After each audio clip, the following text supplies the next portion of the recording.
Railway मैदान में गायत्री शक्तिपीठ के द्वारा 3 दिवसीय चेतना शिविर कार्यक्रम शुक्रवार को झामुमो केंद्रीय सचिव सह प्रवक्ता पंकज मिश्रा शामिल हुए, जहां वैदिक मंत्रोच्चार के साथ पुरोहित ने पूजा अर्चना कराया।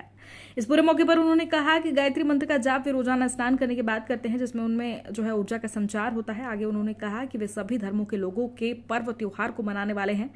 वहीं उन्होंने कहा कि वर्ष 1991 में इसी रेलवे मैदान से उन्होंने गायत्री परिवार की दीक्षा ली थी, जिसका सुखद फल आज देखने को मिल रहा है। आगे उन्होंने कहा कि गायत्री शक्तिपीठ परिवार के लोगों को जिस किसी भी चीज की जरूरत होगी वे हमेशा उनके साथ खड़े रहेंगे। ये गायत्री मंत्र मैं हमेशा पढ़ता हूं और मेरे पढ़ने से मेरे ऊर्जा भी अंदर से संचालित होती है। मैं आने से पहले भी स्नान किया तो पढ़ा, क्योंकि मैं जात का ब्राह्मण हूं। लेकिन मुझसे कहिएगा तो मैं उतना मंत्र नहीं जानता हूं। एक तमेव माता चौपिता जानता हूं, एक गायत्री मां का जानता हूं, इसके बाद बाकी का मंत्र मैं नहीं जानता हूं। हमारी आस्था सभी पर्वों में रहती है, चाहे वो किसी भी कौम की क्यों नहीं हो, क्योंकि मैं तो ये मानता हूं कि हम लोगों के रक्षा करने वाले भगवान एक है। चाहे आप उसको जिस रूप में, जिस समुदायों में बांट लें, मालिक एक है। जब मुझे गायत्री परिवार की तरफ से आमंत्रित गया कि आज आपके हाथों से दीप प्रज्वलित करने का होगा, मैं अंदर से बहुत प्रफुल्लित हुआ कि आज वो शिष्य जो 1991 में उसी रेलवे इंस्टीट्यूट में गायत्री की शिक्षा लिया था, दीक्षा लिया था, और आज हमारे हाथों से दीप प्रज्वलित भी हो रहा है, तो मैं गायत्री परिवार को धन्यवाद पूरा देना चाहता हूं। और मैं आने का काम किया। 3 दिन का, हर एक बार 3 दिन का होता है। हमारी पत्नी भी गायत्री परिवार से जुड़ी हुई, और हम तो नहीं, लेकिन हमारी पत्नी अक्सर निर्माया सिनेमा हॉल के जो बगल में आपकी गायत्री मंदिर का पीठ है, वहां वो जाते रहती है और अपनी सेवा भाव करते रहते हैं। लेकिन मैं आपको आश्वस्त करना चाहता हूं कि आपका भाई, आपका बेटा आपके साथ है। अगर गायत्री परिवार को और इसको आगे बढ़ाने में किसी चीज की भी आवश्यकता होगी तो आप अपने भाई को याद कर लीजिएगा, निश्चित रूप से हम आपके साथ रहेंगे। संख्या बढ़ेगी, मुझे लगता है कि आज ही 1000-2000 हो जाएंगे, कल और होंगे, परसों और होंगे।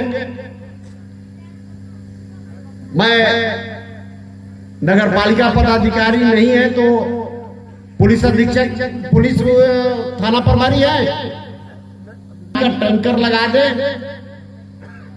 और मेरे तरफ से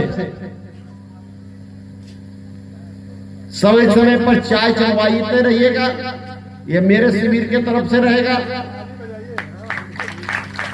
और मुझे जैसा अनुभव हो रहा है कि चूंकि चारों बगल से घिरा गया, तो आज शायद गर्मी भी है, एक दो जरूरत पड़े तो पंखे भी लगा दें।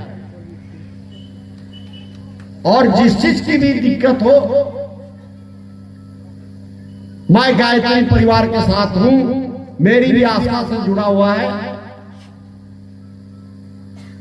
और चूंकि मंच भाषण कर रही है, लेकिन आप भक्तजनों की कृपा से मैं जो पहले था आज भी वही हूं, उसी रूप में खड़ा हुआ हूं। आप लोग कभी कभी कलश यात्रा भी निकालते हैं, हवन कुंड भी करते हैं। अगर इस बार कलश यात्रा निकलेगा, कभी भी 26 में भी निकालिएगा, तो मुझे भी आमंत्रित कीजिएगा, मैं उस कलश यात्रा का सारथी बनूंगा, मैं उस कलश यात्रा में आऊंगा। और हमारी माता स्वरूप डॉक्टर शकुंतला सहाय जी बैठी हुई हैं। इन्होंने साहेबगंज को अपनी पूरी जीवन सेवा भाव से निभाया और आज भी इस मंच पर भी, इस उम्र में भी हमारे गायत्री परिवार के मंच पर बैठी है, गायत्री परिवार के पास आई। मैं गायत्री परिवार की तरफ से भी, आपके तरफ से भी आपको प्रणाम करता हूं, क्योंकि आप जैसे लोग शिक्षित जिन्होंने अपनी सेवा को साहेबगंज के लिए समर्पित किया और अब अपनी बची हुई सेवा गायत्री परिवार के रूप में दे रहे हैं, तो आपके लिए भी, हमारे शहर वासियों के लिए भी बहुत खुशी का समय है। मैं मां गायत्री से यही प्रार्थना करता हूं कि मां गायत्री हमारी माता स्वरूपी शकुंतला सहाय जी को इतनी लंबी आयु दीजिए कि वो हमारे बीच में बहुत दिनों तक रहे और हर एक कार्यक्रम में जब जब गायत्री परिवार की तरफ से यहाँ कार्यक्रम हो तब तक वो मंच पर आने का काम करें। बहुत बहुत धन्यवाद।